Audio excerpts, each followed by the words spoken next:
The countdown is on. Everything you need to get the edge at the end of the market day. This is The Close. A rebound rally to start the week flips to a sentiment sell-off to end it. Live from Studio 2 here at Bloomberg headquarters in New York, I'm Romaine Boston. And I'm Alex Steele. I told you I was half glass full. Empty. Empty. I don't know. It's one of those I've been half glass empty. I think some right days. Now the glass has been smashed. Glass is smashed. There's no water. It's totally empty because there is no glass. The S&P is down by 2 percentage points. If you take a look at the S&P for the whole week, though, this is the worst week since back in December for the Nasdaq 100 and for the S&P. So what do? Where do you go? You go into safety. The VIX over 20. Gold yet another record high, nearing that $3,100 an ounce level, and really piling into the back end and that belly, Romaine. Yields lower by 10 basis points now on the 10-year. And unlike some of the selling that we saw earlier in the week, this is a broad sell-off. In fact, setting up to be the third broadest sell-off of the year. Now, there is some buying activity out there, but it's primarily in the more defensive and value-oriented pockets of this market. The S&P Equal Weight Index, which, of course, mutes the outsized effect of Apple, Meta, and the other mega caps, that's actually outperforming for the fifth week in the past 6. Consumer staples leading the way there. In fact, the biggest individual gainers on a weekly basis, it's an insurance company, a dollar store, and a maker of work uniforms. Our view is, yes, do we have to recalibrate? Do some expectations need to be reset? We came into the year with, very rich markets and very high expectations. Do we need to recalibrate? Yes. Some of that has been done with some of the market damage in this 10% correction. And the increased defensiveness is partly attributable to investors limiting downside exposure ahead of Trump's Trade Liberation Day announcement on April 2nd. Market weakness also attributable to this morning's double whammy of a PCE report that showed consumer spending weaker and inflation higher. A separate Bloomberg survey of economists also showed downward revisions to GDP forecast for the year, 2% versus 2.3% just a month ago. And whatever shot in the arm the market was expecting from the IPO pipeline, not necessarily doing the trick. API data center company CoreWeave just became the biggest IPO of the year, but it's struggling to avoid also being the biggest flop. A significantly downsized IPO, raising $1.5 billion, less than half of what the company originally sought. That stock did open 2 hours ago on the Nasdaq at $39 a share, $1 below its $40 listing price, but looks like it's getting a little bit of a juice right now. Alex, up about 1.8%. To be fair, tough tape, but also just tough IPO there for AI infrastructure. Okay, let's get to what's working. So here was a really great chart that showed that value stocks are really outperforming here. They're on pace for the best quarter compared to growth peers since all the way of 2022. Values up by 0.4% in the quarter. Growth is down by 6.5%. Does that actually last? Now, the funny thing is you've seen a re-rating then of value stocks. Price to earnings multiple here, you're looking at 18 times for value versus 20 for growth. So is there more juice in that safety trade, Romaine? Absolutely. As we count you down to these closing bells on this Friday afternoon, the market's setting up for a weekly loss. And the big question is, where do you go right now? Chuck Lieberman joins us right now, co-founder and chief investment officer at Advisors Capital Management. And Chuck, I do want to start off with the chart that Alex had there. I mean, we have seen, despite the sell-off, a lot of buying. It's just people buying more defensive pockets of the market, buying areas of the market that don't have the weighting to sort of lift it as a whole here. Is there time or a place right now for that type of value trade? Do you find it? Well, I think there is a lot of value in value. Whenever people have talked about the market PE, that's an average, and it includes very high PE stocks and very low PE stocks. It reminds me about the joke about the guy with one leg in a tub of boiling water and the other leg in a tub of ice water, and saying on average he's comfortable. Investors were saying that the market was expensive, but it was distorted by the high PE stocks. The low PE stocks are very attractive. They're very healthy, making plenty of money, offer good yields. There are a lot of great values out there. So it doesn't shock me that value is outperforming, but really it's outperforming because growth is getting hit hard. Absolutely. And I am curious with regards to that value trade. I mean, we've seen this bubble up from time to time over the past few years in this, I guess, these broader market cycles we've been in. Are economic conditions going to be supportive of that? Because that always seems to scare people away. They kind of jump into the value stocks and then they get some economic data point that, makes them rethink that. Is that going to happen again? Well, it's been happening multiple times over the last number of years. For a while, the market was priced, and in fact, the bond market was inverted. So the bond market fully expected a recession. It kind of expected a recession for something like 3 years. It didn't happen, of course. And even now, I just don't see it happening. When you look at the parts of the economy, the different sectors, the consumer's in good shape. Financially, their balance sheet is in excellent shape. Their assets are near record highs. The corporate sector is making a lot of money. Corporate profits are coming in very nicely.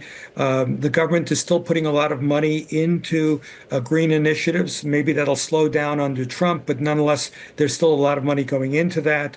In the corporate sector and technology, there's a lot of money going into AI, and all the infrastructure that's needed to make that happen. So there are a lot of positives out there, and I think there's a lot of value in value. You don't have to speculate or take a risk on the really high multiple stocks. I think some of them also offer good value because they will continue to grow at a very rapid clip, significantly faster than value. But nonetheless, there's tremendous growth and real value in value. Where specifically in value do you still see that? Well, a couple of places are really notable. So everything in the financial sector. So banks, insurance companies, all of those kind of companies trade at low PE multiples, low price to book. The big money center banks, JP Morgan is the most expensive by far, and yet it's still an excellent value. Bank of America, Citi, Wells Fargo, all in my judgment are extremely attractive, cheap, good earnings, growth in earnings. They're going to be hiking their dividends. They've got lots of free cash flow that will bolster their ability to buy back shares at low multiples. The whole banking sector is cheap. And then the regional banks are even cheaper because we still haven't recovered from the fallout from Silicon Valley. So there are a lot of regional banks that are very, very attractive. In the case of insurance companies, the life companies are all trading at low multiples. The property and casualty companies are trading at low multiples. The mortgage insurance companies are trading at low multiples. These companies are buying back stock at low multiples. They're automatically getting a high return on their investment, buying back their own shares. Chuck, do you now, after the sell-off, say, in the Mag 7, do you see value in those growth stocks at this point, or do they need to get even cheaper? Well, unfortunately, you really have to look at them one at a time. They're all different. We lump them together under the title Mag 7, but they're very different businesses. Google has its own issues. It's going to be seeing competition from AI with its search, but it's a great company. Apple, I think, is a tougher trade in my judgment because earnings have not grown that much. But they've got great products, and they need to come up with some new ones. Meta, I think, is a great value. We own some of that. We own some NVIDIA. Obviously a very expensive stock, but nonetheless, it's come down a lot. And we know for sure that there's going to be a lot of demand for their GPUs. So there is some value even in the growth sector. All right, Chuck, great stuff. Chuck Lieberman, co-founder and chief investment officer at Advisors Capital Management. Kicking us off to the close, Alex Steele, on this Friday afternoon, a focus on consumer sentiment. We got two interesting data points this morning. Personal spending not living up to expectations. Consumer sentiment worse than expected. A conversation up ahead with the chief revenue officer over at Rakuten Rewards. And while consumer sentiment, especially when it comes to tariffs, is hitting equities today, one market shielded from tariff jitters seems to be options. We're going to talk about options and trading trends with Dave Howson, CBOE Global President. And tariff jitters also having an effect on the travel industry. We're going to talk a lot about consumer spending and specifically how it feeds into the leisure sector. Matt Goldberg, the CEO of TripAdvisor, he'll be joining the big program in just a little bit. Stick around. This is The Close on Bloomberg.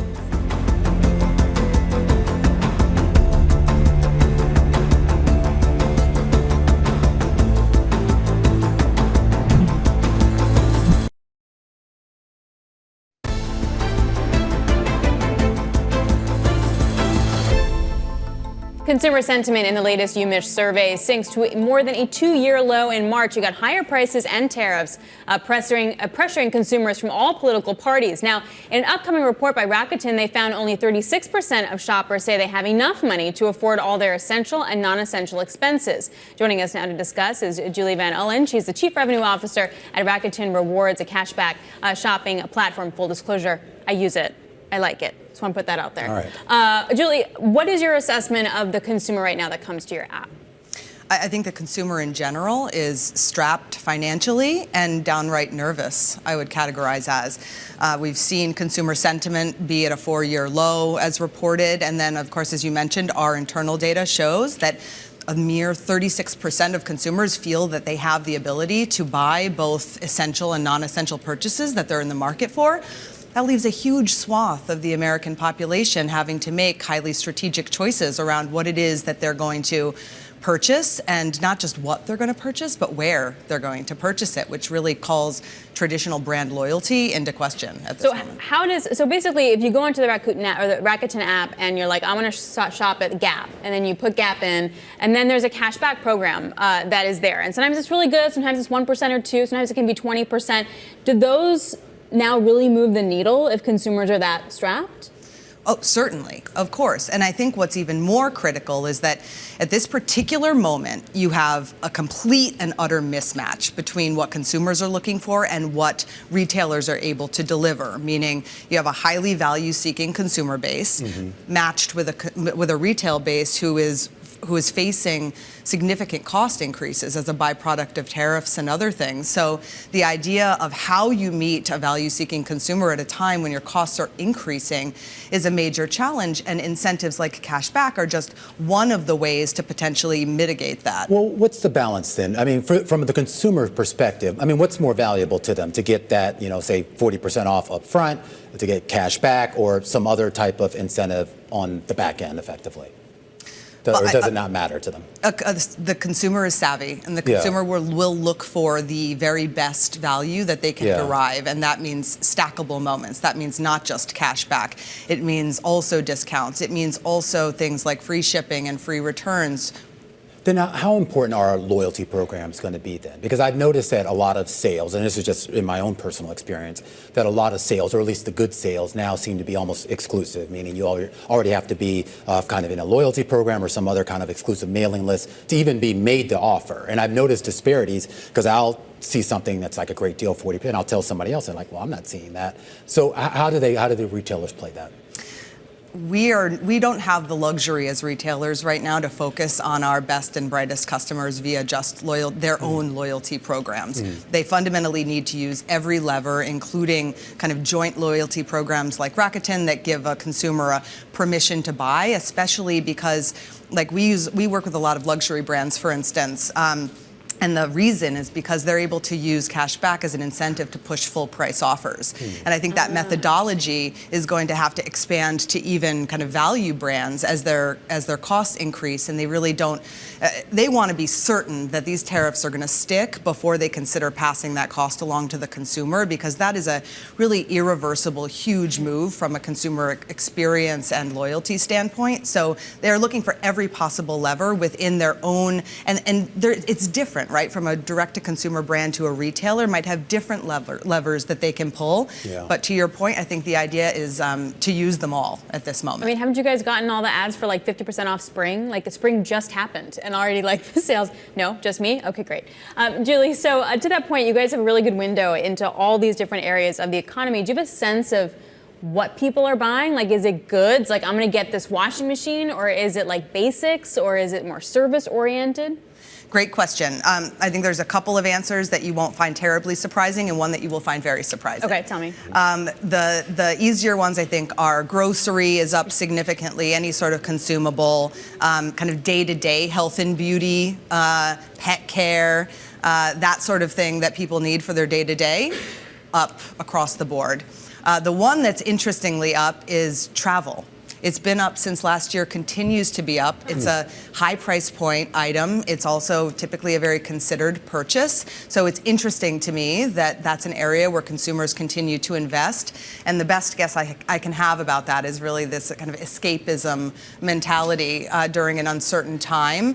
And we see a lot of the uptick on our end because they're still looking for an opportunity to save when booking high price point travel. Reprioritization to some extent. Do luxury or high-end consumers come and use your app a lot? And what's your insight there? Yeah, actually, we have an inordinate amount of shoppers who are luxury shoppers and aspirational luxury shoppers on the platform, so much so that we have quite a lot of luxury, both retailers and brands direct on the platform. So it is an area that is growing for us. It's particularly growing since that category, as I'm sure you know, has been struggling in light of a lot of the economic challenges. All right, illuminating stuff here. I thought the stuff about travel was interesting. And we just yesterday, we were talking a lot about pet care, the pet economy. We had the CFO of Rover on, and he kind of said what you said, basically. Those costs stick. Yeah, but now time. you can get cash back for them. I hope so, because I'm spending a lot on my dog. Julie Van Ullen, Chief Revenue Officer over at Rakuten Rewards. When we come back, a continued focus on the consumer and a push ahead to those earnings out of Restoration Hardware next week. Anthony Chukumba over at Loop Capital is going to be joining us on what he expects out of one of the most luxurious of the luxury retailers. That's coming up next here on The Close. This is Bloomberg.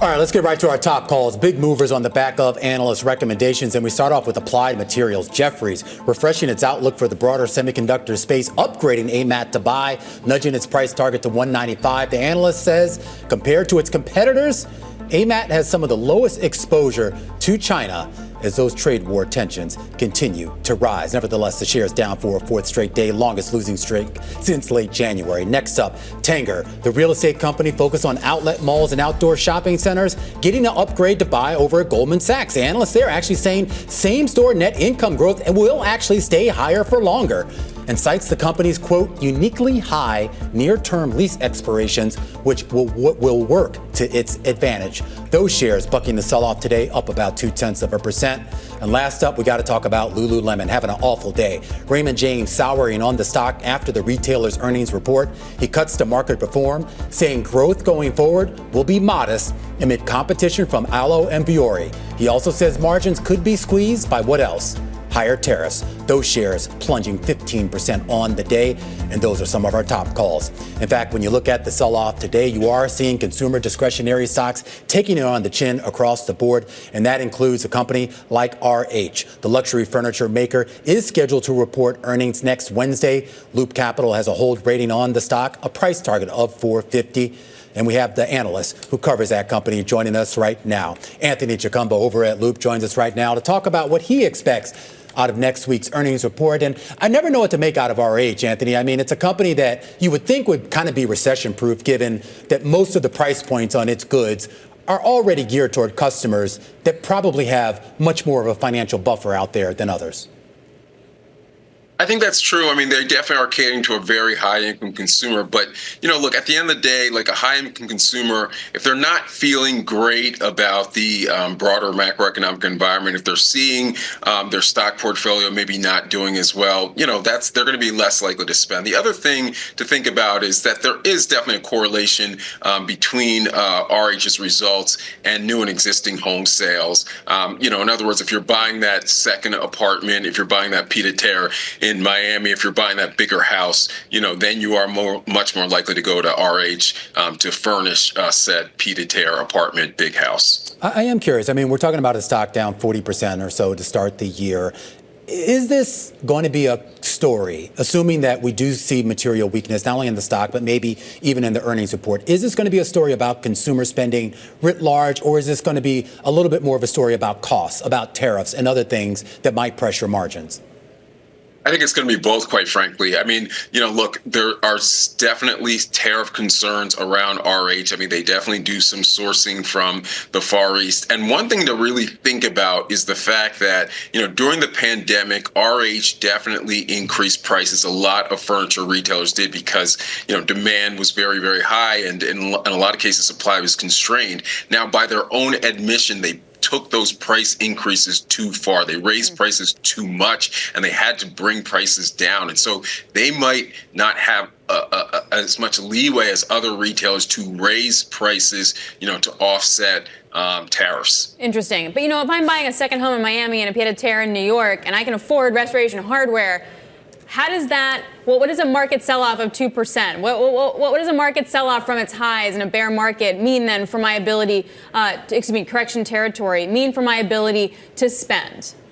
Well, it's not about your ability. It's about your confidence level, right? I mean, look, these folks have a lot of money in the markets. There's no question about that. But, as you said, I mean, they're very high income. So even if the market sells off a bit, that doesn't mean that suddenly they can't afford, RH furniture. It's much more about, are they willing to, go out there and buy that second home and then furnish that second home, or let's not even talk about buying a home. Let's just talk about, redecorating for the third or fourth time, if they're not feeling so great about the market. So it's much more about that than about their actual net worth. Okay, fair point. Well, if you think that there's less elasticity for RH to kind of raise prices, then talk about the input side in terms of those tariffs, potentially. I mean, it's going to be tough. It's going to be tough. I mean, look, the one thing with RH, and we'll certainly get an update next week, is like a lot of retailers, they did reduce their exposure to China, back in late 2018, 2019, when we had sort of this first round of tariffs. So I suspect they're in a better position than they were, but I have a hard time believing that they don't have any exposure whatsoever. You cover a wide variety of companies in the retail and consumer spending space, from kind of the high end with a company like RH to something that appeals a little bit more to the lower end consumer. When you look at the broader retail landscape and consumer spending, Anthony, do you have concerns about that the pain will be disparate, meaning that you're going to see certain levels that are going to take a much harder hit, and for that matter, certain stocks take a much harder hit than others? Absolutely. And quite frankly, that's what we saw last year, right? I mean, look, the low income consumer is disproportionately impacted by inflation, right? They don't have, that kind of buffer. So while on the one hand, the economy was strong all of last year, and quite frankly, it's pretty strong, in early 2025, that low income consumer is just not in as good of a place as sort of middle and certainly, higher income consumers. Anthony, it's good to catch up with you. Thank you so much. Anthony Chukumba joining us, Managing Director for the Equity Division of Loop Capital Markets. Romain, what's really interesting, if you look at intraday charts, say, of the S&P, yes, we're down 2%, but ever since 1 o'clock, we've kind of just been bouncing along the bottom. Yeah. In some ways, it feels somewhat orderly in comparison to other, say, dramatic sell-offs. Yeah, and a lot of people have talked about these technical levels and where the support is. And so far, those support levels have actually held here. 5,600 to down to around 5,550 is sort of what a lot of people have talked about. And that's basically what we tested today. So, yeah, if you are a half glass full kind of person, Alex Steele. I thought we said that there's no glass anymore. It's confusing. The glasses are confusing. But it is interesting, no risk into the weekend. I think that we can definitely say that regardless of where your glasses are. All right, coming up, Dave Howson is a CBOE global president, live from the trading floor in Chicago. His outlook on volatility.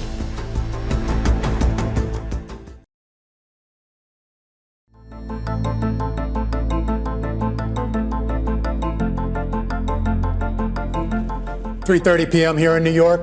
This is the countdown to the close. I'm Romain Bostick. And I'm Alex Steele. Here's a quick check-in for you. We are continuing to roll over here. We're now down 2% on the S&P. Obviously, the VIX higher, gold higher, and also that bid coming into the bond market as well. And there really was not much conviction to buy. You saw that in the futures market before the cash session opened. And, of course, once it opened, it was pretty much straight down. 55.73 was open. We're basically right there right now, 55.78 on the S&P. And a big question comes right now, Alex, as to whether we are going to see a rotation, meaning people selling something and buying something else, or we do get a wholesale sort of dumping of stocks, particularly headed into a weekend where a lot of people are still on edge about trade risk ahead of that April 2nd Liberation Day that President Trump has promised. And will that be a clearing event for the market, or will that sort of be the end of the beginning, but then there's a middle, and then there's another end to that, and where it's continued bid there and volatility? Well, joining us to discuss live from the CBOE trading floor in Chicago is Dave Howson, the CBOE Global President. Dave, we had a great piece on the terminal that talked about how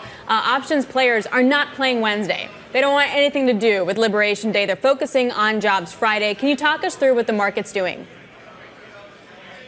Yeah, absolutely. It's great to be here. What the market's really doing now is preparing for uncertainty. And with that, it's turning to the options market to do that. If you look today, the VIX hit 22, and that's the 93rd percentile when you look back on a one-year basis. So market participants, the investors, really positioning around uncertainty. And that's really been the story of this year altogether. When you look at the numbers, options market is up, trading up ADV at 59 million contracts a day, which is over 20% up on 2024 levels, really setting us on track for a 6th record year in a row. So as we look forward, it's going to be about that VIX term structure, which is elevated throughout the term.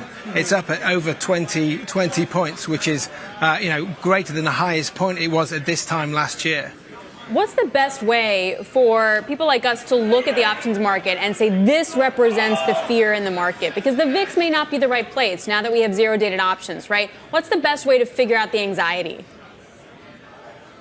Yeah, there's a variety of VIX indicators. We have a VIX 1-day, 9-day, and then the traditional VIX, which measures the 30-day expectation of volatility. And for us today, the VIX level of 20 is really pretty much indicating a more orderly sell-off, not fear and panic in the market. And then when, as you mentioned, 0 days to expiry options were introduced about 3 years ago now, have really become a fundamental part of the toolkit for investors, for retail and institutional investors alike, and they're using them for a variety of outcomes, both a directional play intraday, but also to generate income by harvesting that premium. So since the innovation 3 years ago, it's become really important, and no more important than in this particular environment right now. I am curious about, Dave, and when we talk about the increase in use of the options markets, whether it's to hedge or simply to round out a portfolio, obviously CBOE has been the big beneficiary of that. With regards to some of those short-dated options, like basically 0-day and 1-day, is that taking prominence, particularly given these types of day-to-day volatility swings that are driven by day-to-day volatility swings out of Washington here? Does that give greater credence to short-term options? You're absolutely right, Romain. With the news stream coming out ever more frequently, the ability to be more precise and more flexible in how customers manage their overall portfolio risk or execute other strategies, yield generation, income generation strategies, has really come to the fore. And now it's not only in direct options access to the market, we're seeing customers and issuers package up these option strategies into ETFs, into derivative income ETFs and into defined outcome ETFs, which now represent about $220 billion in AUM today. So where does this go? I mean, let's assume, Dave, for 1 second, we get whatever we're going through right now in the markets is indeed temporary, as a lot of strategists think, and we get to more stable times here. What does that mean for this uptick that we've seen in options activity? Does that end? We don't think so. What we see as we've added that shorter dated exposure for customers is actually we've accessed more users around the globe, executing more use cases. And so what we've seen is throughout a variety of volatility regimes and market cycles in the last 3 years, that options activity has remained durable as it's now become a real permanent place in the average investor's toolkit. What about liquidity? Any issues with liquidity? Worries about there? What are you hearing from the floor? The S&P index options liquidity pool is the largest in the world for managing equity vol risk. About 20% of all SPX trades happens right behind me on this floor. And the customers are happy right now. The liquidity is good. The spreads are tight. As we have these sell-offs and corrections that have happened in recent weeks and months, the robust liquidity we were able to provide both from the floor, trading trade sizes 20 times in excess of what you get electronically. The ecosystem is working extremely well, and liquidity is holding up extremely well throughout these environments. Dave, before we let you go, give us a sense of where the flows are. Like, what are investors positioned most for? It's really a variety. It's interesting as we get the VIX pop like we did today. We have customers positioned with VIX call options that are able to then monetize that, and then the expectation of a mean reversion. People take the other side of that and then ride the volatility curve back down as well. So it really is an incredibly balanced market as it gyrates and moves through these uncertain times. Dave, thanks for joining us today. Dave Howson, he's global president over at CBOE here. You can see the activity behind him, Alex, on a day where the VIX is elevated once again, hitting that 22 level. Now, obviously on a historical basis, 22 is like nothing to sneeze at here. But given how tamped down volatility has been, at least based on those main readings, to see this back up above that 20 level and holding there, I mean, you have to have some concern, right? Well, yeah, and you also take a look at, we're not in like a 14 to 18 range anymore for the VIX, right? Yes. Are we in now a 20 to 25 range? And then how do we reset? But it's hard to know where the stress comes from. Since you have those zero-dated options, does the VIX really reflect the true underlying anxiety that investors are kind of trading around? And there are some people who would say, no, maybe you look to the bond market, you look at the big downdraft that we're seeing in yields today, meaning a lot of people are buying bonds for that safety. You look at the dollar and what people are doing there. But also, we should point out to our viewers here, what we're seeing in the U.S. is global. This is a global sell-off. We saw that in Asia, we saw that in Europe, and now we're seeing that here in the U.S. And the big question is, what's driving that? Is this about the economy? Is this about geopolitics, or just some amalgamation of it all? Or is it just not taking risk into the next 48 hours? Another possibility. And how much of it is going to be around AI? I mean, we can't forget how beaten up the Mag 7 stocks actually are. I have some soups here if I can drag it down. The Mag 7 worst week since August. It's down now for 6 straight weeks, and we haven't seen that since May of 2022. And that feels like a different story than the tariff story. You can make an argument, maybe it's not. But the idea, like, are we ignoring something that's unraveling in the market? Absolutely. And I think, one of the big canaries everybody was paying attention to was CoreWeave. This is basically this kind of AI data center company, basically kind of leases out this data center capacity. It's very joined at the hip with NVIDIA. Microsoft is one of its biggest customers. It had an IPO. It's trading today. That should be a good thing. Well, maybe not. We're going to discuss when we come back. It is the biggest IPO of the year, but some concerns that it could turn into one of the biggest flops. It's our stock of the hour. We'll discuss when we come back right here on The Close on Bloomberg.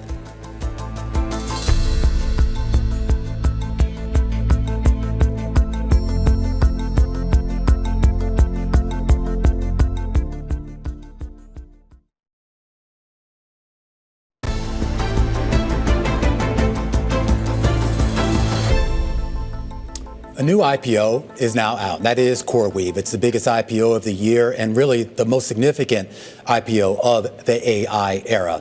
They sold at $40 a share last night, opened at $39, and now trading back up right at that $40 level, unchanged on the day. Dave Lee, Bloomberg opinion columnist, has some thoughts here on the future of this company and basically in the AI data center space. All right, Dave, let's take it away here. People can read your comments there. They can read your comments online. You can just tell us right now here. I mean, this is a company that gets the majority of its revenue from one company, Microsoft. From Microsoft, yes. Is that a problem? I mean, it could be, particularly if Microsoft decides it wants to carry on going on its own, which is that's what its preference is.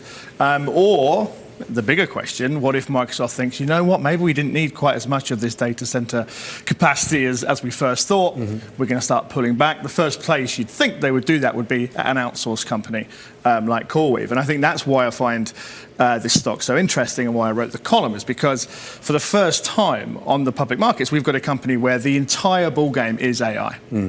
And demand and capacity constraints is all going to show up on their balance sheets in a way that we don't see at the other big companies that are involved in AI. When Amazon talks about AI performance within its earnings, it's within the cloud computing segment, or it's hidden off in different places, and they can just kind of drop investors little hints. Oh, we've seen great interest, or throw in a percentage that can't really be measured against anything else. CoreWeave, they have to put it right there because that's their only business. And so I think not only is that going to be challenging for CoreWeave to bring those numbers each quarter, I think investors are going to think, right, if that's happening to CoreWeave, maybe these same patterns exist at Amazon, at Google, at Microsoft. And so that's why it's going to become a very closely watched stock. After today, I think even more so. So that's what's interesting, is like that's sort of the macro backdrop for a pure play AI infrastructure play. Then you also have the fact that it has a lot of debt that you pointed out, because it has to spend a lot of money to build these things to then get the contracts that then pay for the stuff. So they have to do that.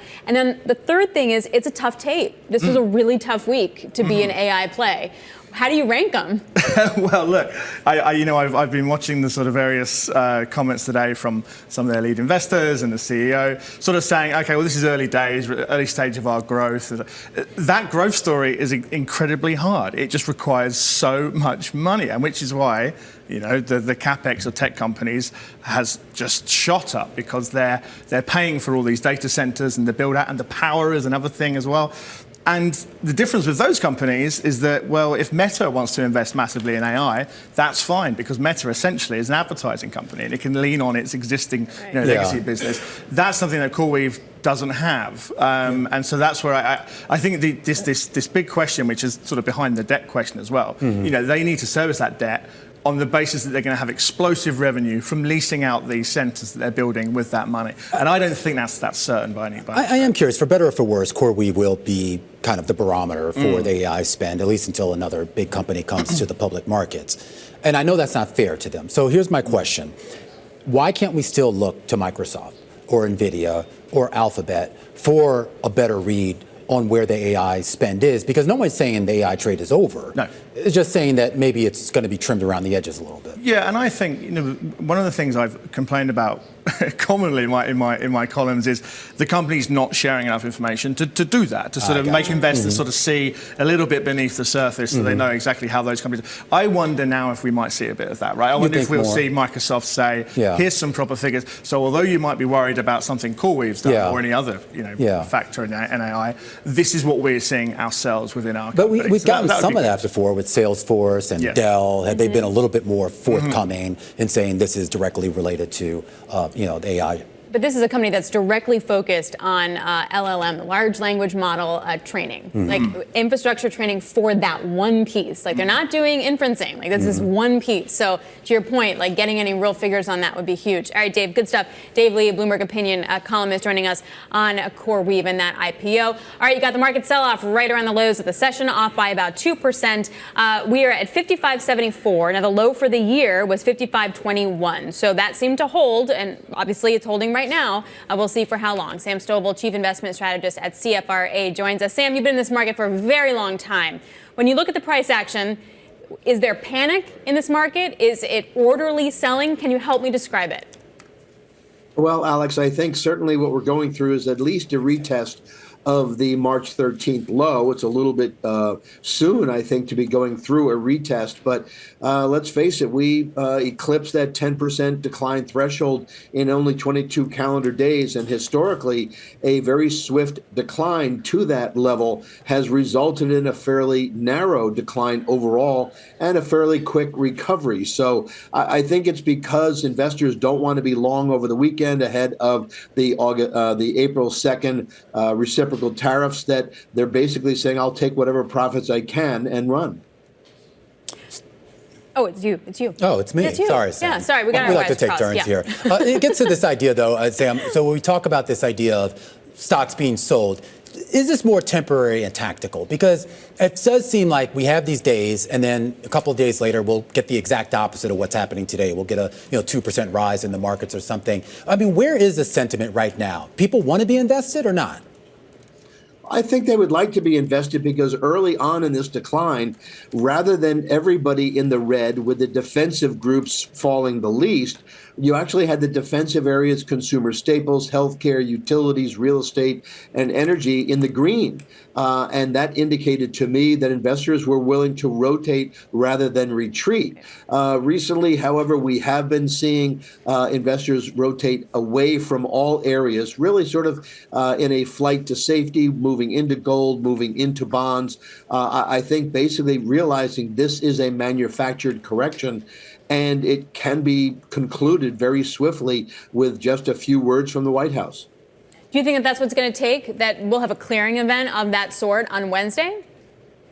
I think that we will probably continue with the reciprocal tariffs, but there could certainly be a fairly short term in which they have been enacted. So, should there be an opportunity to claim victory through some sort of concessions from our trading partners, I think the president will take it, and that would allow the market to work its way higher. I am curious, Sam, for those who are sort of looking at their portfolios more holistically here, if they are looking to maybe shift ahead of more structural shifts in the economy and markets, is there a way to do that? I mean, do you find opportunity? And I'm talking like outside of equities altogether. I mean, do you move to alternative assets? Do you do the bond market, or do you just go to short-term cash? Well, I think initially investors should be fully diversified to begin with and have a little bit of exposure in a variety of areas. If you don't like anything, that's when you have to own everything. And so what you do then is to emphasize those areas that are holding up well, because traditionally, whatever trend you have tends to last for a little while. And so as a result, gravitating toward bonds, that's why we're seeing investors move overseas. The developed and emerging markets have underperformed the S&P in 12 of the last 15 years and are trading at double-digit discounts to their relative PEs to the S&P 500. So there certainly are opportunities elsewhere. Sam Stovall, Chief Investment Strategist over at CFRA, as we continue to keep an eye here on a pretty significant sell-off with the S&P down 2%. Alex, the NASDAQ down almost 3%. All your big cap names lower on the day. Microsoft, Amazon, Apple, Meta, Alphabet, Nvidia, Tesla, Netflix. I can keep going, Alex, but it's all the same. Or we could say Mag 7, which is probably now Lag 7, down 3.5%, getting hit pretty hard. I want to draw your attention to the last piece there. That's the GDX. That is the gold miners ETF. Down only 0.4%. Gold is still higher, though, up by $23. Normally when things get really bad, you wind up selling the winners, too. We haven't yet seen that with the gold market, at least this week. To the upside here, you're seeing a lot of energy names, actually seeing a lot of names in the metal space, including Southern Copper, and a lot of healthcare names as well. As we continue to get closer to those closing bells, let's try to make sense here of how you reposition for the short term and, more importantly, for the long term. Dana Doria joins us right now, co-CIO and group president at Envestnet Solutions. And Dana, I'll start off with the more pedestrian question for those folks who aren't institutional traders, or even, typical Bloomberg watchers. When you see a day like today and you start to get those questions from friends and family that aren't in finance, what is the explanation that you give them? Yeah, well, I think it's interesting to put the question that way, because, of course, they can understand exactly what's going on. You don't have to be a finance guru to understand the uncertainty that the market is dealing with over these tariff announcements. I mean, one day you read a headline that we're going to do one, and then the next day it's different, and now we're going to do this. So I think it's actually an instance where the market turmoil is pretty understood by the average person. And, what do you say, right? Well, you kind of fall back on a lot of the fundamentals around you have to be in the market for the long haul. This sort of volatility is transient. You want to be at your right risk tolerance, et cetera. I think it's important also to note that if you're, for the layman who's looking at the market and saying, but does it indicate something fundamentally bad? I don't think we're yet seeing something fundamentally bad, right? Earnings growth is fine. What we're seeing here is multiple contractions. Now, of course, if these tariffs, become as bad as it's starting to look like maybe they can, that implies inflation, that implies fewer rate cuts, and that implies potentially, losses around, corporate gains tax, or corporate taxes rather, that had been brought in. You sort of are just getting it right back. So there are long-term potential consequences, but right now this is sentiment driven. It's definitely sentiment driven, and you've seen that in sort of the day-to-day swings. We're still talking about an S&P still trying to fight its way out of that, out of what was a correction. It's still down, at least based on today's losses, now down 9% from that all-time high. Of course, that's not the end of the market. That's not the end of the bull market. We have not reached bear market territory, and some of the other indices have held up much better than the S&P. There is a rotation going on, Dana. You can see that in the price action. Where's that money going? Yeah, I mean, I would say we've known for quite some time that the concentration risk within the S&P 500 is an issue, right? You have one of the most concentrated markets, one of the most top-heavy markets in the main, I'll call it main U.S. Public markets index, the S&P 500. By the way, your point is quite valid. It's not the only index. It's 500 large stocks in our economy. It's not Russell 3000. But it is a pretty good indicator. And to your point, there is a movement, I think, of money. With your last speaker, you talked about, cash. I mean, look, we know that cash levels are extremely high. Just the fact that now you can get some money, we're outside of this financial repression, and you can get paid on your cash. Something like this happens, money kind of moves to the sideline. So I think there's probably more money in cash than should be. But we also look at, bonds are a good place to think about being, international equities, diversifying that risk, because you should have been doing that anyway, given the concentration that the S&P has. Then where do you go for that safety and diversification? Yeah, so I would say, number one, we're proponents of a global posture. And so you do want to be internationally diversified. Yes, we started this year with such a drumbeat about U.S. predominance. This sort of, kind of about face from the markets really kind of tells you the value of not, sort of staking too much on that. So I think certainly diversified international positions. I mentioned bonds as well. The other thing I would say is you're seeing more and more interest from the retail advisor and client base that we represent in alternatives and places that, some of which, I mean, certainly they're more complicated. You need sophistication to understand them, but you're seeing a lot more innovation in that space and more of that coming down market. Mm-hmm. And that's another place that people can kind of diversify with.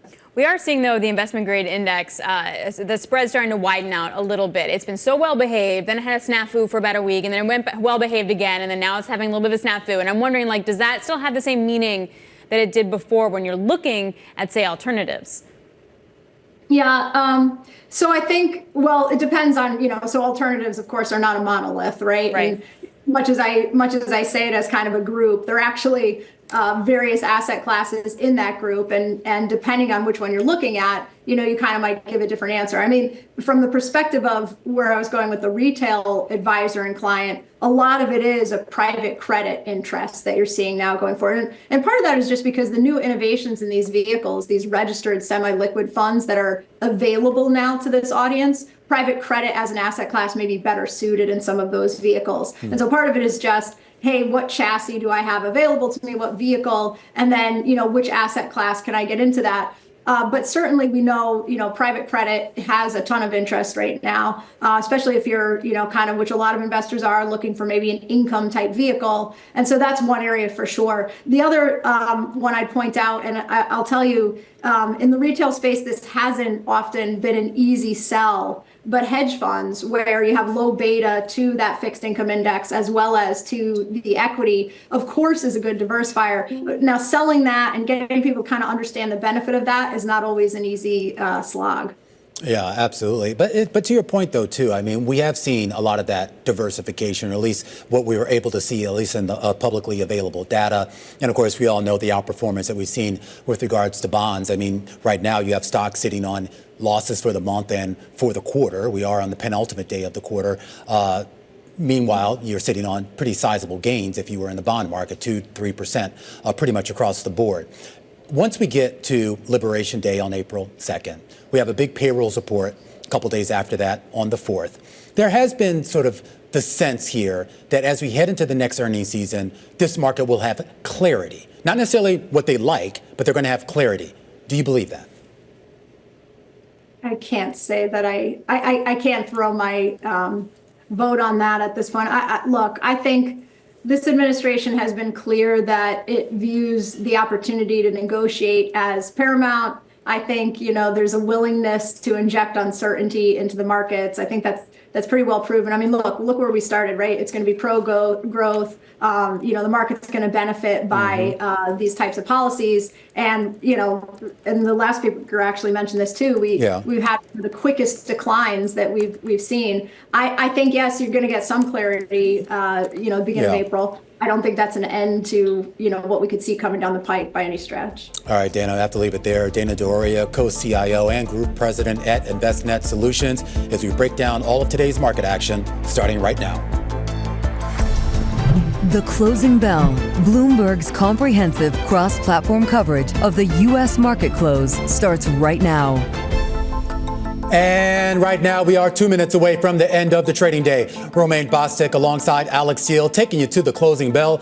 It's a global simulcast. It starts right now. Carol Masser and Tim Stenovic join us from the radio booth. Scarlett Fu on assignment for the day, and she's missing out. A huge downdraft in stocks here, the third broadest base sell-off that we've seen in the S&P, Carol, all year long. Yeah, that's what I think is so notable, right? You know, often we've seen a split in the S&P 500 on a day of selling, but this is pretty broad-based. And if you look, it's been about 2.5 hours that we continue to see these major equity averages kind of hover along the bottom, try to rally, and kind of can't get there. So, yeah, it's pretty depressed going into the weekend. Not a good day to debut a public company. I'm watching what's happening with CoreWeave, sort of serving as this bellwether to other companies that are on the sidelines.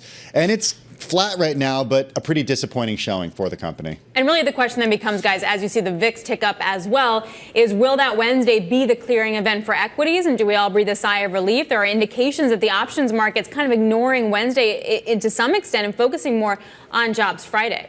Yeah, absolutely here. You did see some elevation in the VIX right now, camped out just below 22. And we were speaking with the global president of CBOE earlier. He talked a lot about the complexion of the market, and you can just pull it up on your Bloomberg terminal here. You look at that put-call ratio. We're not really seeing panic. People are hedging, certainly, but not to any extreme that we've seen in other downdrafts in this market. It is red across the screen. You pick an index, most likely it was down. Probably the only saving graces you're going to find in the utility space, in the pharmaceutical space, and to a smaller extent, real estate. The Dow Jones Industrial Average losing more than 700 points on the day, or about 1.7%.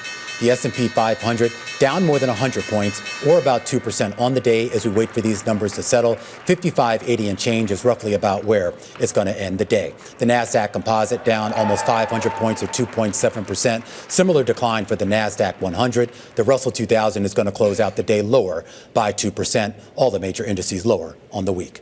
All right, and just digging a little bit deeper, as we've been talking about in the S&P 500 here on this Friday, 411 names in the S&P 500 lower today, guys. 92 actually gaining ground, but again, as we've been talking about, pretty broad-based in terms of selling on this Friday. And when you take a look at the eye map of the 11 S&P sectors on the day, only one of those sectors was in the green. Utilities posting up a gain of about 0.8% here on the day. Everything else was lower, and that includes some big downdrafts on the day and on the week. For a weekly basis, the one sector that dragged everything down, you can guess, that's tech. Tech sector down 3.6%. Communication services, which is basically tech as well, down 3.2%. All right, a lot of red across the screen, which made it a little bit tricky when I was picking out some gainers. So lucky they actually stayed in the green. So AppLovin, this was a name Tim talked about yesterday. We saw about a 20% decline in the Thursday trade. Investors moved back into it at its highs, up more than 9%, finishing the day with a 4% gain. It was a top gainer in the NASDAQ 100, and I think the S&P 500, actually the NASDAQ 100 in today's session. We did see multiple analysts coming out defending the company following yet another short report from Muddy Waters. So again, that was an outperformer in today's session, a little bit of a bounce back. Rocket Lab, this one at its highs up about 7.5%, holding on to about a 1% gain here at the close. This is after the company was selected by the U.S. Space Force for a $5.6 billion program. Citi analysts said that was positive for the stock, no surprise. Again, so this was selected for its national security space launch Phase 3 Lane 1 program, the company putting that out in a statement. I should point out, stock down about 25% year to date, and about 13% of the company is shorted in terms of the float. W.R. Berkley, also an outperformer, up about 7.5%, but at its highs today up more than 15%, so about having that gain, but still finishing in the green. This one on news that Mitsui Sumitomo Insurance will buy about a 15% equity stake in the U.S. insurer. This one, by the way, it's a $27 billion market cap company, not something that we talk about a lot, but nonetheless, W.R. Berkley, an outperformer in today's session, Tim. You had the hard job today finding the outperformers. I had the easy job. I'm going to go with just mega cap tech today for my first decliner on the day today. The Bloomberg Magnificent 7 falling 3.5% today. Everything in there was lower. Alphabet, Amazon, Meta Platforms, NVIDIA, Apple, Microsoft and Tesla, all lower on the day. Let's also look at shares of Lulu, falling today by more than 14%. This after the company delivered a disappointing outlook for the year, citing concerns about consumer spending in the U.S. amid geopolitical worries and high inflation. Shares falling by more than 14% today. And finally, shares of Wolfspeed absolutely cratering today, falling about 52%. The company is struggling to reach a deal with investors to refi its $575 million in convertible bonds that are due next year. The company's been working with JP Morgan Chase on the refi effort. That's according to people with knowledge of the matter who asked not to be identified, discussing private talks. It's a chip maker, once again down about 52% today. All right, guys, I'm taking a look at yields. And where do you go if you're nervous, you're scared? Well, you go into the bond market. And we saw that in full swing pretty much all across the curve, the belly and the back end in particular, seeing yields lower by about 10 basis points. At its lowest level, you had the 10-year yield hitting a mid-January low. For perspective, though, guys, if I take a look at the quarterly move in the bond market for the 10-year, for example, we're down 31 basis points for the quarter.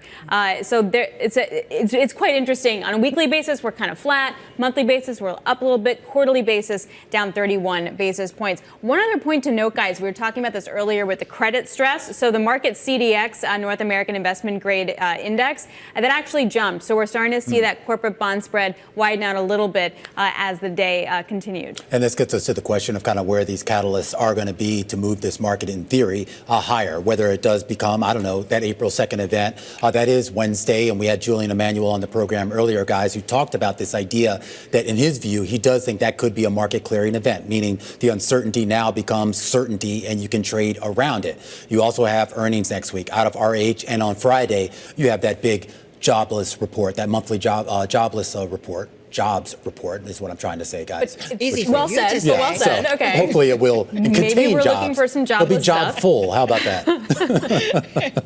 Hey, listen, there's a lot going on and a lot to keep track of. I think it's interesting what he has to say. And yeah, if the uncertainty is truly taken out, but if I don't know, 24 hours later after that happens, the president comes out and introduces something new or says, maybe I'll roll back. Like, I think that's the hard environment for folks who've got to put money to work, or if you're running a company at this point, to make decisions. Okay, so right now on the S&P 500, we closed at 55.80 today. That's basically higher than where we closed a little earlier in the month. If you go back to March 13th, 55.21 was the low. We'll see what happens next week, but I think people would be concerned if we start to reach new lows in this session. Back below our 200-day, too, though, right, in the S&P. But do we get by the dips? That's the question. So JP Morgan Market Intelligence this morning said that retail was still buying the dip in some of the Mag 7 stocks, not in the same way that it might have done during other sell-offs, but they did buy Tesla, they did buy NVIDIA, and some increased interest in Amazon. So there is still that there within the market. Yeah, but it's interesting, too. I mean, I was looking at the CFTC data that came out today, and obviously this only goes through Tuesday, so it doesn't really reflect any of the sentiment for the last three sessions here. But you are seeing a lot of folks betting on a weaker dollar. You are seeing folks pull some chips off the table when it comes to their bets for a higher market. And we remember we came into this week with several key Wall Street strategists lowering their outlook for the S&P 500, including HSBC and a few others. That's good. I want people to be more negative. Can I say that? Am I allowed to No, you can't. Oops, I said it. No, but I do. It goes against the code. Okay, well, I broke the code. Why so negative, Carol? No, but I just think when everybody's so upbeat, it makes me always so nervous. And I think, realistically, there are some real challenges out there. And I think especially when you, again, get stuff from D.C. where you're not quite sure, okay, is this it? Can we kind of make decisions based off of it? But I think that's what the really challenging part is, as we talked about yesterday. Liberation Day next week, as the president has been calling it. What happens on, April 2nd when he announces the details on these tariffs? Because what we've seen over the last couple of months is he's changed his mind pretty frequently. Yeah. And if world leaders say something to him, make comments about the border, for example, what they're doing in Canada versus what they're doing in Mexico, he could go back on it. And we should point out, too, I mean, the uncertainty isn't just around Trump himself. We're still waiting to hear what Canada's retaliation is going to look like, what Mexico, if they're going to do anything. And then, of course, there's still the elephants in the room when it comes to China and Europe. And I think that could have a more outsized effect. We might get certainty here. Are we going to have certainty on the other side of the border? Hey, guys, it can't be all bad because Scarlett Johansson and Colin Jost apparently just bought a Manhattan penthouse for $13 million. Where? Let's go visit. Park Avenue. Oh, very fancy. I was kind of hoping Brooklyn, but that's cool. I needed a little something. I'm just saying. See, they found real estate, Romaine. It's very close for you now. They're incredibly wealthy. So I assume they don't have a 7% mortgage. I'm assuming so. All right, guys, have a good and safe weekend. We'll see you next week. That's a wrap. Across platform, radio, TV, YouTube, Bloomberg Originals. We call it the closing bell. We will see you again, same time, same place on Monday. Look at those attractive people. And the market not looking so attractive. One of the broadest sell-offs that we've seen for the S&P all year long, and it's raising a lot of questions here about the health of the market. We did get an IPO today. CoreWeave, it disappointed just to a touch here. We did get economic today. That also disappointed just a touch. A conversation up ahead about the AI trade, a conversation up ahead about consumer spending. Stick with us. This is The Close on Bloomberg.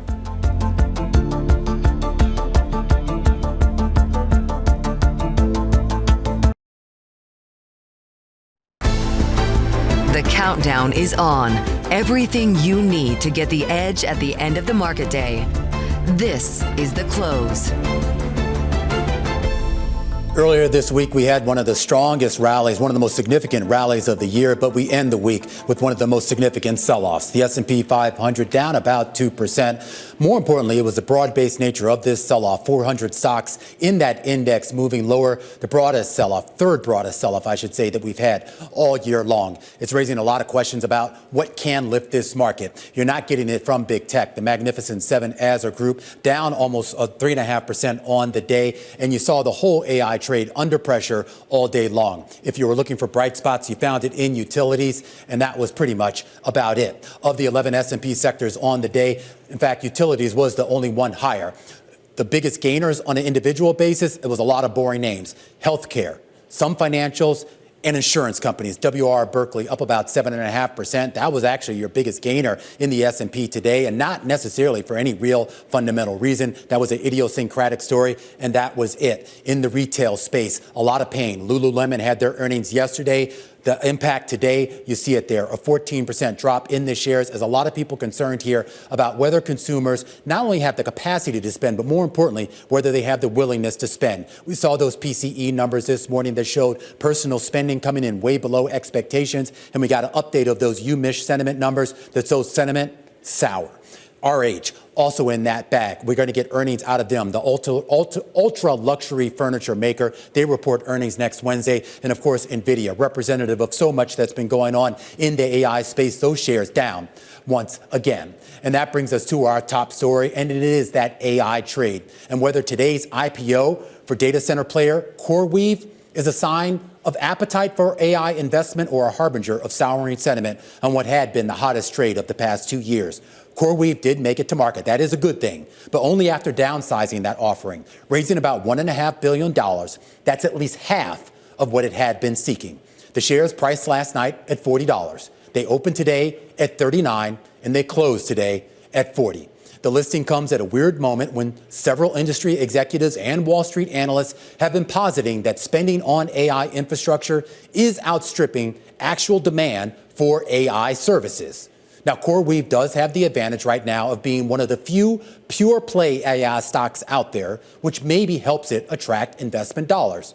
But the durability of the company's business model, that's in question. It's being thoroughly scrutinized, particularly given the fact that most of CoreWeave's revenue is tied to contracts with one big customer, Microsoft.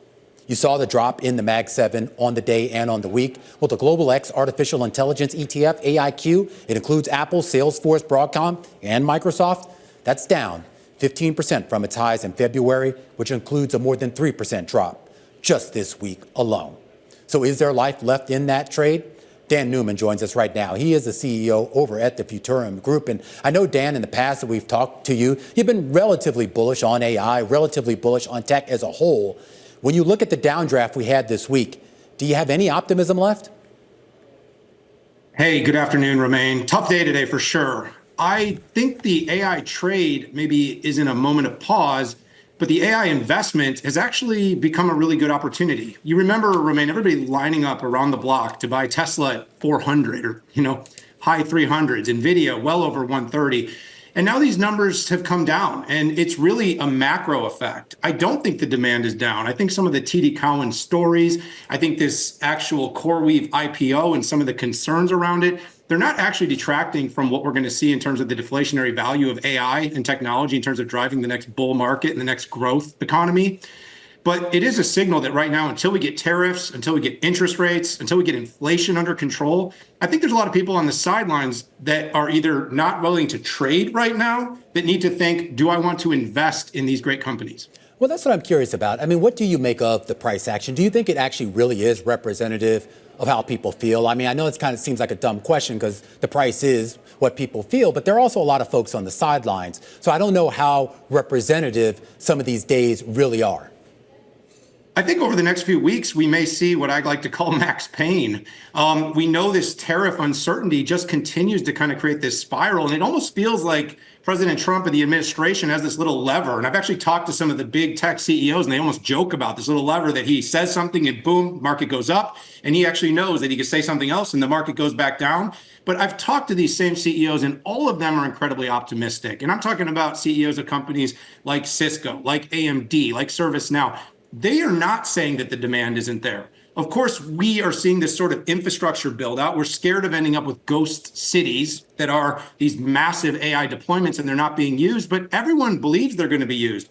But I will say there is one big caveat. It's how quickly does all this build out create consumption that the street, the investor, the person that is on the sidelines right now says, okay, I'm ready to put my money in. Mm-hmm. So, I mean, well, I'll pose that question to you, Dan. I mean, when you look at the drop that we've seen in some of these names, I mean, look, there are people, you know this, a few months ago, people were looking at these valuations saying you'd be crazy to buy into NVIDIA or Microsoft or any of these names now. You've gotten a huge multiple contraction over the last few weeks. Are you confident enough, assuming you're a long-term investor, are you confident enough to buy at these levels?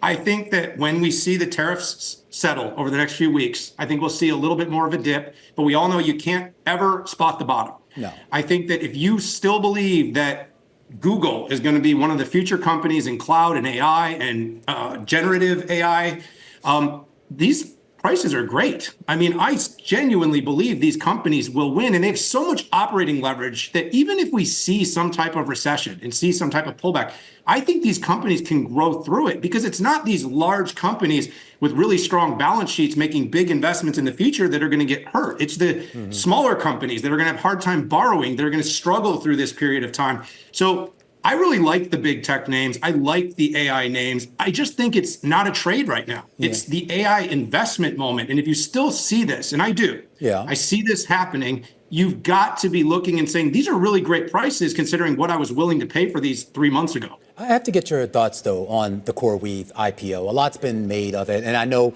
whether it wants to be or not, CoreWeave is going to be the barometer for the AI trade, whether that's fair or not here. Obviously, somewhat tepid debut, given they had to downsize the IPO, and the stock basically closed unchanged, you basically call it, from that IPO price.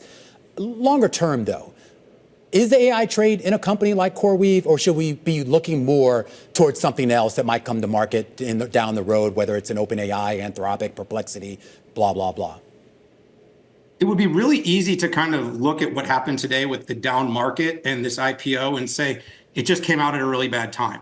But if you actually kind of look at the news cycle and up to the buildup, the investor community really started to dig in underneath what's going on at CoreWeave.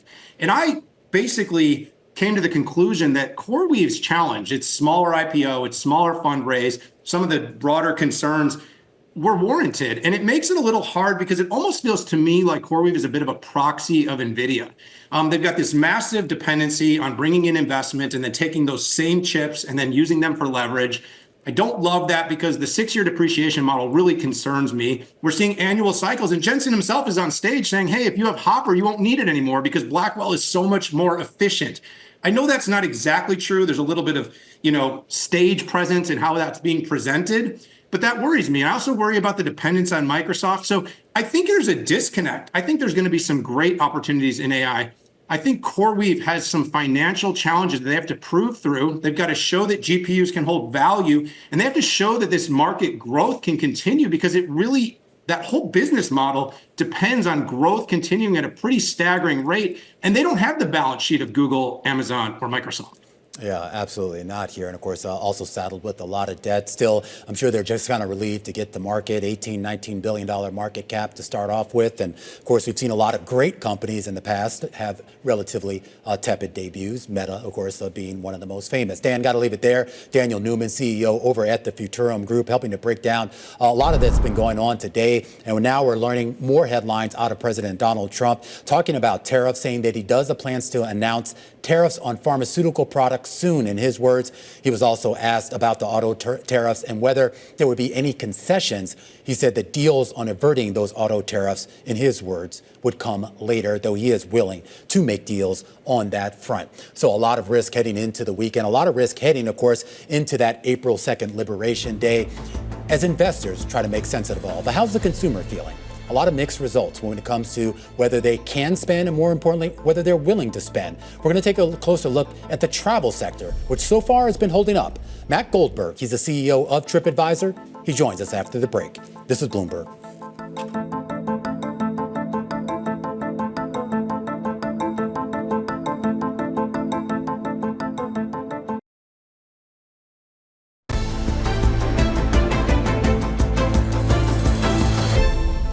Consumer sentiment has been dour for several months, and we got an update on the University of Michigan's numbers.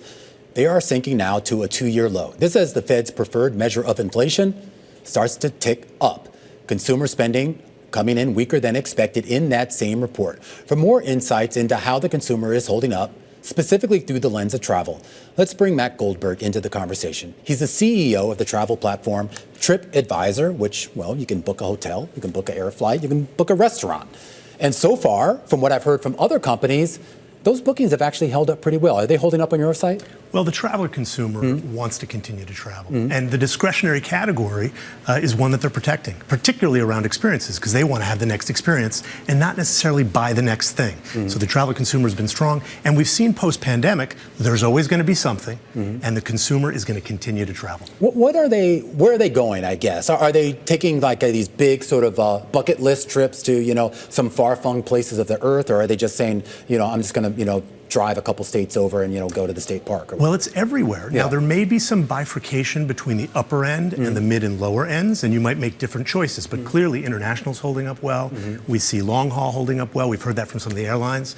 But also, if you're somebody whose pocketbook might get pinched with some of the uncertainty, you may travel, but you may think about where am I going to go? It's closer to home, a few fewer days. You may think about how much you want to spend, but you're still going to prioritize, preserve, and defend the ability to have that experience. Is there an argument to be made that during bad economic times, sometimes people still make sure they have enough money to travel because it ends up being maybe one of the few things that makes them happy during bad times? Is there credence to that? I think that's true. I want to be logical about this. Our industry is not immune to the macro at all, right? And the consumer, when their personal balance sheet is impacted, may make different choices. But I think you're right. They are defending experiences, travel, things to do, things that make them feel like they can get out and have fun and learn something and see the world. That's something they want to defend. But a few weeks ago, we got some warnings out of the airlines, and we're going to get another update next week as one of the major airlines has an investor day. They've lowered their expectations for the year, specifically when it comes to leisure travel. Yeah, and you saw the same things that I saw. They talked about Q1, but they were more confident about the end of the year, and they showed some bifurcation, perhaps, and talked about long haul and premium and some of the things that are happening there.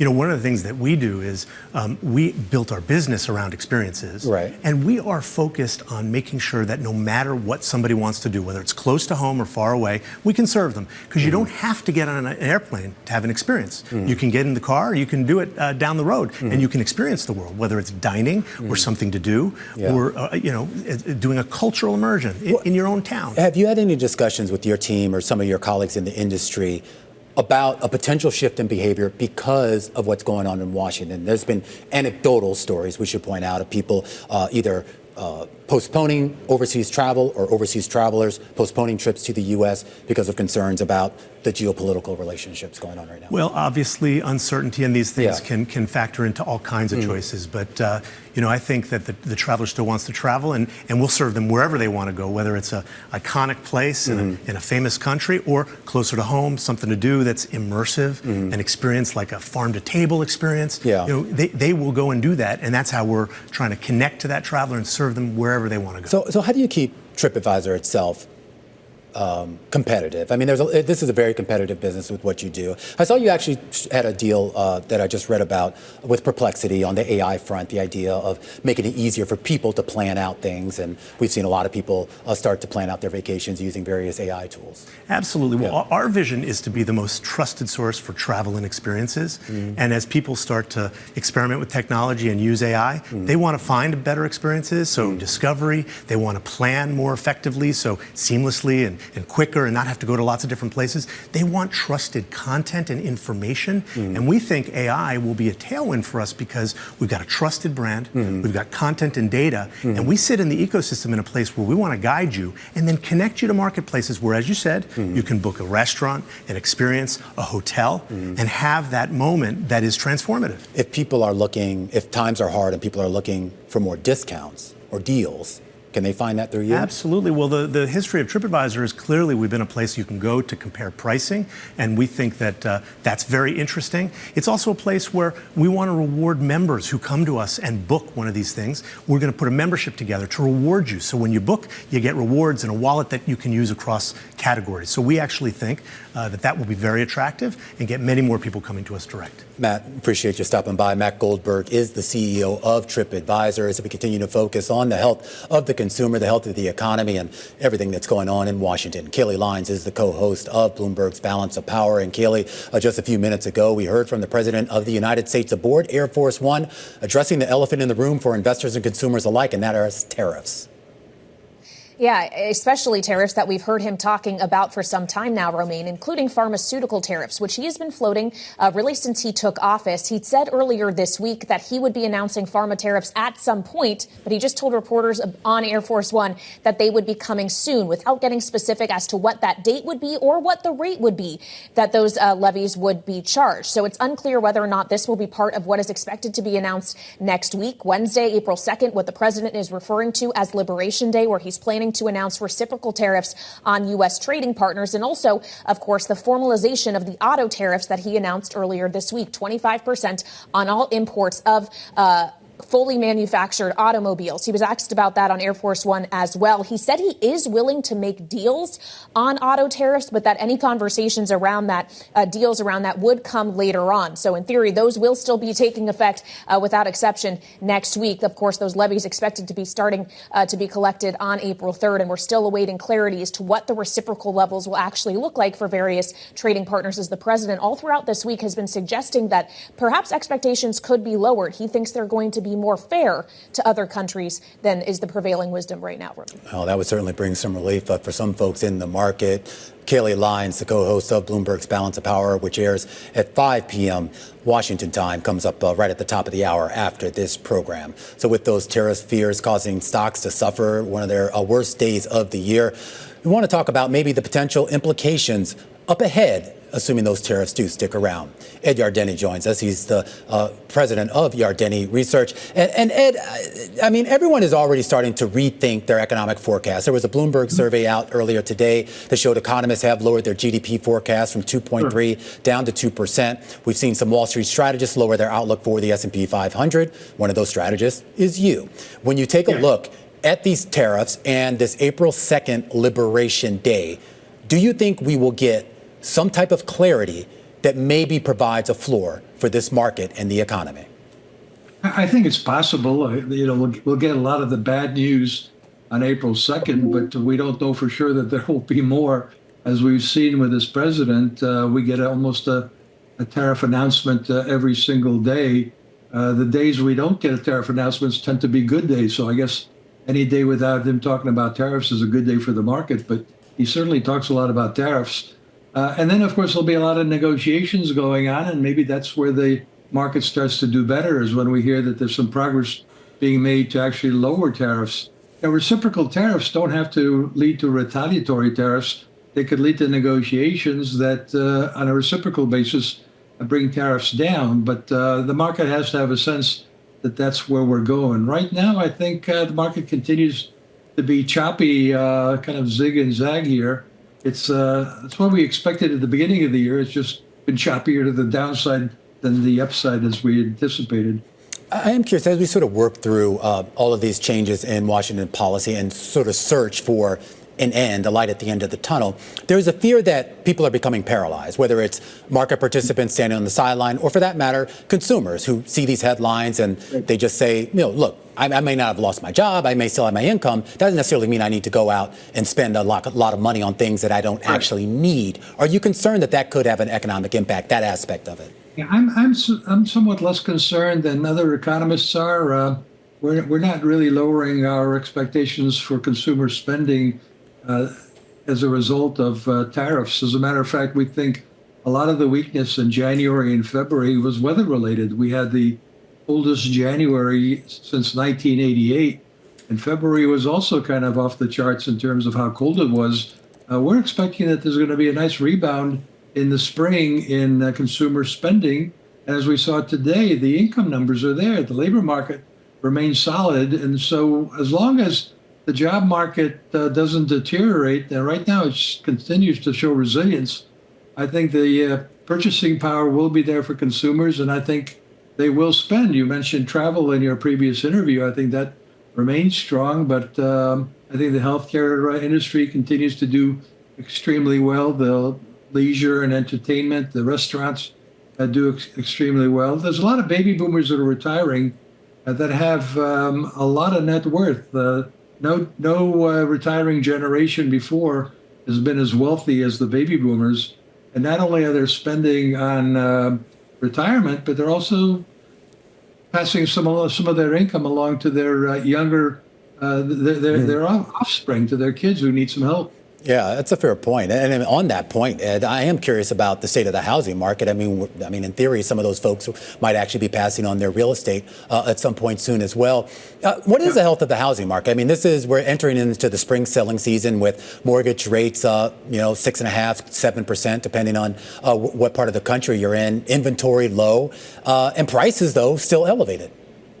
Yeah, I think we should see some better sales numbers in the spring. I think that will be motivated by lower mortgage rates, and I think there will be discounting on the prices in the new home sales area, maybe even in existing home sales. So I think we're at least bottoming, and I think we may actually get some upside surprises in that sector of the economy. Of course, that's the most interest rate sensitive part of the economy. And by the way, these auto tariffs for a couple of months might actually stimulate auto sales because the auto dealers do still have inventory, and it hasn't been affected by the tariffs yet. So consumers may scramble to buy cars before they anticipate that car prices will go up. That's a good point. Ed, got to leave it there. Always appreciate you jumping on for us. Ed Yardeni, president of Yardeni Research. We keep the conversation going with the market on the back foot all day long, closing out the week much lower than where a lot of people anticipated. The S&P at 55.80 and change. Remember, the low of the year was just back on March 13th, 55.21. Not far off that, but of course not pinned to it either. Lizanne Sonders is the chief investment strategist over at Charles Schwab, and she joins us on the phone. And Lizanne, I am curious here about not so much the direction of the market, but whether there is truly some support here, because we've tested these lows before, and the market seems to be holding it. And barring some huge exogenous shock, do you see any sort of meaningful reason why it would break below some of these levels? I think the momentum clearly is on the downside now. What you saw with the most recent bounce up off when the S&P got to that 10% down from a year-to-date high, you saw a bounce. So you do get these technical triggers at times. There's a lot of short-term money that might trade off oversold technical conditions or certain breadth thresholds being reached. I'd say maybe the difference this time is we are starting to see this filter into the hard data, into the numbers. The conversation you had with Ed just now, talking about the fact that income growth has been relatively healthy. We saw that in the personal income and spending today, but there's been that retreat in spending. And it really, we're just seeing a highlight of the psychology that drives the economy too. So even if the background conditions, still decent labor market strength, decent income growth, that when consumers or businesses are in this heightened era of uncertainty, they stop investing, they stop spending, they go into wait and see mode. When we talk about, I guess, how consumers are responding to the economy, or at least their perceptions of the economy, there's been a lot of discussion about how this is kind of temporary. It's soft. It's survey data. So the idea is that if we do get some shift out of Washington, then that sentiment could shift just as fast. Do you buy that? Sure, it absolutely could. And that's what we saw a couple of years ago when we saw a significant weakening in the soft data. It was ultimately not corroborated by the hard data. So the catch up came from the soft data catching back up to the hard data. Unfortunately, we are starting to see it in the hard data. Today's consumption number is a hard data number. It's not an opinion. And I think that when you look at first quarter estimates for GDP, inclusive of broad metrics like the Atlanta Fed's GDP now, which is a nowcast, not a forecast, but it's got a lot of data embedded in it already, given that we're almost at the end of the month, we're looking at barely any growth in terms of the consensus for consumption right now. And that is down from 2.5% or so in the prior quarter. So that waning consumption, we're seeing it in the hard data now. That's not just something prospective that is being called out by the weak or soft data. And it'll be interesting to see whether that continues and to a level that the Fed actually feels that it's necessary to acknowledge and maybe respond to it. Before I let you go, I am curious about the difference inflows that we've been seeing into the equity market between what's been happening on the institutional investor side and what we've seen on the retail investor side. It seems to imply, at least based on how I read the numbers, that there is a lot more retail activity relative to the activity coming out of the institutions. There is. In fact, we look at weekly exchange-traded fund flows, which does capture a bit more in terms of what retail investors are doing. And the latest weekly data, which is now a few days old, you saw about $25 billion come into large-cap U.S. equities. So there is still that, whether it's sort of a buy-on-the-dip mentality or other opportunistic senses, there is still money itching to come in. The only rub there is that we've seen this increase in bearish sentiment via attitudinal measures of sentiment.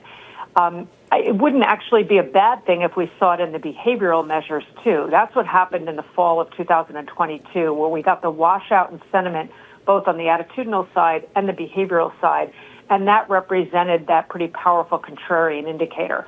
I'm not sure we're there yet. I think we might need to see some reaction on behavior. And the last thing I'd say, one thing we have to remember in terms of the tentacles between the equity market and the economy is households' exposure to equities is at an all-time high. If you break it down by income, it's gone up in the last 5 years for all income brackets, which means any continued weakness in the market could start to have economic implications. That's what happened in 2001, when it was really the bear market in stocks that brought on the recession more so than traditional economic deterioration. Yeah, good point, Liz Ann. Got to leave it there. Liz Ann Sonders, Chief Investment Strategist at Charles Schwab, with an S&P 500 down 9% from its recent all-time high. And maybe that is sort of the marker for a lot of folks here as to whether that ends up bleeding into the economy and into consumer spending. We have gotten the hard data. We got it this morning, and we're going to get more next week with the big monthly jobs report a week from today. Stuart Paul of Bloomberg Economics joins us here in Studio 2. I want to push ahead to next week, but let's just start with that data that we got this morning. This was the hard data we've been talking about all year long. Personal spending numbers below expectations. Inflation numbers, that core PCE, above expectations. What do I make of that? It's definitely a stagflationary report that we got out of the Bureau of Economic Analysis today. Core inflation came in hot, 0.37% month-on-month core inflation. A lot of it came from key services items, health spending, health insurance costs, healthcare services costs, financial services costs. But we also see goods prices that are starting to rise, and that's ahead of the tariffs that we're already getting. Higher inflation expectations and higher felt inflation, higher printed inflation, is weighing on real spending already. And for that reason, we're going to see a lot of folks starting to revise down their full year growth forecast. We're expecting Q1 to print at an annualized rate of just about 0.5%. most folks are about triple that right now. We're going to see them revising those down pretty significantly. And I saw Bloomberg has a survey of economists. GDP, headline GDP for the full year, now a 2% growth target, down from 2.3%. There's a lot of people that look at those PC numbers, they look at the survey data, and they say, look, as long as everyone's employed, as long as wages are stable, we're not going to see any real pain here. We get a monthly jobs report a week from today. What are you expecting? What we're really going to be looking at is the unemployment rate. Last month in February, we had a knife edge estimate for the unemployment rate. It was 4.14%. It doesn't take a lot of additional participation to tip the scales to 4.2% unemployment. For example, in February alone, there were about 100,000 extra people out of the labor force because they were sick, because it was flu season. If those 100,000 people are feeling quite a bit better in March and they come back into the labor force just to find a difficult job, looking for new jobs, finding new employment, that's enough to tip the scales to a 4.2% unemployment rate, a risk that I think is severely underappreciated right now. Are we going to see any impact from some of the layoffs or potential layoffs going on in the federal government with the cost-cutting programs that they've been working on? It looks like they're not going to quite show up in payrolls quite yet. It actually looks like payrolls could come in a little bit stronger than most folks are anticipating. Right now, the consensus, and it's early, but the consensus is at about 130,000 jobs added. There were a lot of folks added in the entertainment industry, for example. There was some additional headcount in other discretionary services categories, actually to our surprise a little bit. So it could actually come in being a relatively hot payrolls report, upside risk on that side. But for the reasons that I specified earlier, I think that the unemployment rate is actually what matters most here. All right, Stuart Paul of Bloomberg Economics, at unemployment rate, at least based on economist estimates on the Bloomberg terminal, looking for that to come in at that 4.1% level here. We did have a big downdraft in markets on the day, 2 to 3% losses across the board. Your best performer on the day, at least as far as the major indices, is actually going to be the Dow Jones Industrial Average, and that was down 1.7%. The S&P was down 2. The NASDAQ was down 3.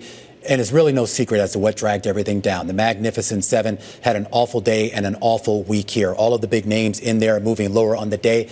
But keep an eye on the consumer discretionary space. Lululemon lost 14% on the day. DoorDash, 6% on the day. Dollar Tree, 5% on the day. I can continue to go on. Delta Airlines as well. We're going to get an update on the airline space next week here with a big investor day, a shareholder day for United Airlines. If you're looking for bright spots, you're going to find that in the healthcare space, to a smaller extent in the real estate space, but also in utilities. That's the defensive nature of the price action that we've seen in this market. That pushed the VIX higher on the day, back above 21, and it pushed bond yields lower, 8 to 10 basis points lower across the board as people sought the safety of the safest of U.S. assets, treasuries. This is The Close on Bloomberg.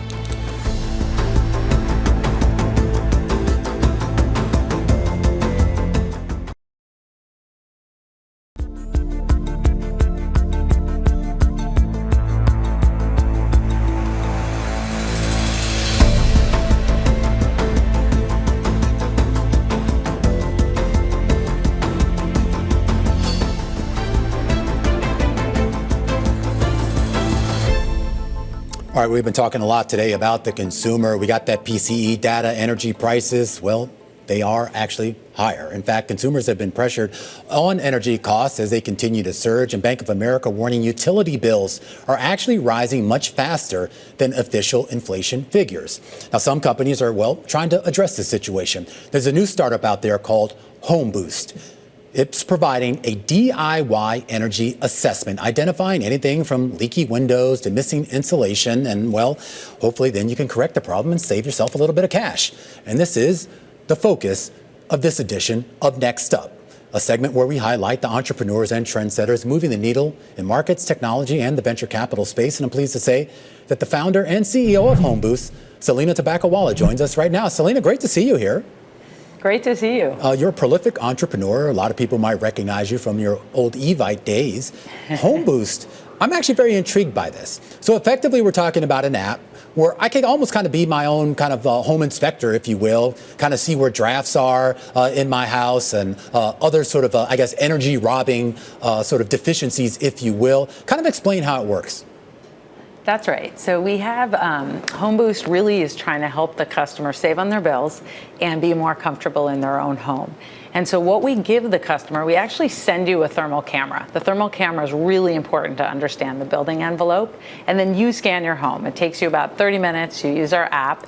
And then we give you a personalized video that gives you actionable and cost-effective recommendations. So it could be something like, hey, in your son's room over here in the corner, you need to caulk this window. In your recessed lights, there's some air sealing issues. And we really do that whole overview of all of your appliances as well as all your home systems. So, I mean, in theory, like how much would I expect to sort of potentially save, assuming I addressed whatever deficiencies that were out there? So generally, you can expect to save hundreds of dollars pretty quickly. And then there starts to become that trade-off of like where you need to invest, like some of the larger things. Like if you're going to change out a machine, then it's quite a big investment. So we really position everything looking at what is your savings to investment ratio. So we really help the consumer understand what are the things that are going to give them the biggest return the fastest with the cheapest amount they need to put in. Is there, when we talk about the appetite for a product like this, I guess the first thing I think about is the technological ease of it. You talk about having to send a thermal camera. Are you worried at all that for some folks it might be just a little too complicated, or have you found a way to, for lack of a better word, forgive me for using this, just kind of dummy-proof it? Well, we definitely feel one of our strengths is around how almost fun the app is to use. Like you're going around with the thermal camera and you're literally seeing like, oh my gosh, there's this leak in my door. There's this leak in my window. And we just continue to get customer feedback that, you know, there's this initial hesitation, but then people actually really enjoy the experience. And that's really our team is coming from a background of having built all strong consumer products. So with regards to BoostBox, what's the sort of long-term revenue prospect? Because if I order this product, you give me the camera, I do the assessment, then what? How do you get money out of me after that? Yeah, so our real focus is, we make money on the BoostBox itself, so it's a $99 product that you pay for. And then we really help connect you into the ecosystem. So currently right now, we really are just giving you the recommendations and saying, go ahead and you can find that contractor. Over time, we will also work to connect you to the contractors and connect you to the relevant products. You're a relatively new company. You have had some success in raising money. Do you need to raise more right now? We're not raising money currently, but we will be raising money probably in the fall. We are really focused on partnering also with utilities as a clear sales channel in order to scale the product out to consumers much faster. Are you concerned at all about the fundraising environment given some of the economic conditions or potential economic conditions that everyone seems to be talking about? Yeah, the fundraising environment is certainly not easy. And so you really need to show traction on distribution in terms of whether it is that direct-to-consumer channel, the utility channel, as well as through the contractors. So I think right now people are looking for strong economics, along with really good margin coming from the innovations we have on the AI side. So I'm hopeful, but it's always going to be hard. All right. Well, Selina, obviously you are certainly one of the best shepherds of this. Selina Tobaccowala. She's a founder and CEO of HomeBoost, and before that, a long career in the tech and consumer space. Co-founder of Evite, worked at Ticketmaster, president over at SurveyMonkey. I could go on and on. A lot more coming up here on the big program. It's been a busy week, and next week could be even busier. We'll set you up for what to watch when we come back. This is Bloomberg.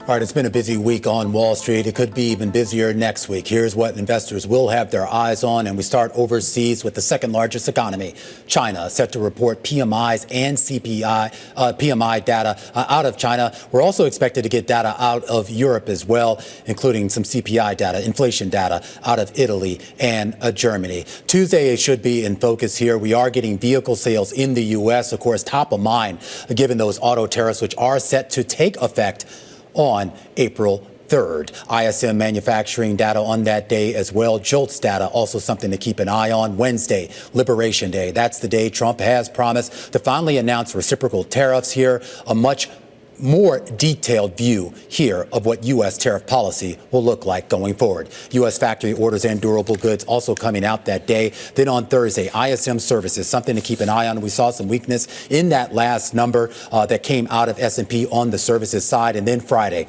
that is the granddaddy, the monthly U.S. jobs report. We heard from Stuart Paul here, not expecting a huge downdraft, but only about 135,000 jobs expected to be created. We're also expected to hear from Fed Chair Jay Powell, and that deadline for the TikTok sale, that's a week from Saturday, believe it or not. So a lot for this market to parse on here. It'll be interesting to see whether there is any sort of meaningful rebound out of the big downdraft that we saw on this day and this week here. You take a look at some of the daily moves in the markets, and S&P 500 that closed lower by 2% on the day, now down 9% from that all-time high. The Nasdaq down 2.6% here on the day. One of the bright spots on the day was we did have a new entrant into the market, CoreWeave, an IPO. It priced yesterday at 40. It opened today at 39, finished the day at 40. It could have been a lot worse. That will be the framing as we head into next week. Stick around. This is Bloomberg.